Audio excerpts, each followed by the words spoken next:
এ পটলা, তুই জানিস আমি ভূত দেখেছি। কি বলিস কি তুই? হ্যাঁ ঠিক বলছি, আমি একদিন শ্মশানে ধার দিয়ে যাচ্ছিলাম, তখন একটা ভূত দেখেছি। সত্যি?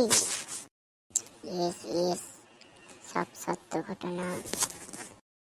যত ঢপের কীর্তন তোর কাছেই শোনা যায়, এই জন্য ভালো লাগে না, সবসময় তুই ঢপ বলিস। ওকে ঠিক আছে, চল এই গল্পটা আমরা কাকুর সঙ্গে শেয়ার করি। ঠিক আছে চল।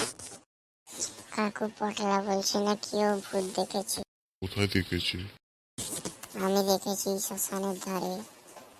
কি বলিস কি? চল দেখি আজকে রাত্রে 12টার সময় দেখতে যাব। আমার কিন্তু ভয় করছে। কিসের ভয়? তুই এত ভীতু কেন বল? তাহলে ফাইনাল, আজকে দেখতে যাওয়া হবে। হ্যাঁ হ্যাঁ ঠিক আছে তাহলে চলো। চল তাহলে এখন যাওয়া যাক। চলো। এই দেখ শ্মশানে এসে গেছি। কই, এখনো তো শ্মশানকে যেতে অনেক বাকি। চলো চলো।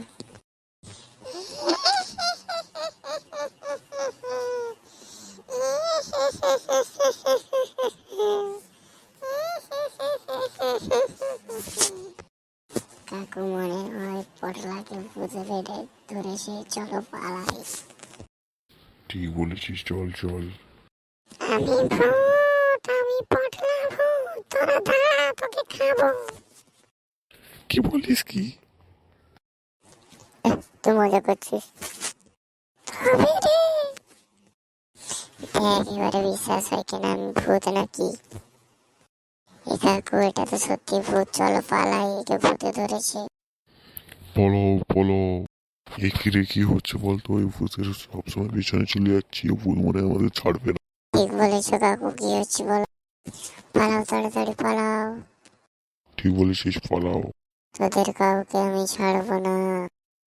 এখন আমি চলে যাচ্ছি, তোদের কাউকে ছাড়বো না, আমি পরে দেখে নেব। আমাদের আর কিছু হবে না, ও আমাকে ছাড়বে না। ঠিক বলেছিস।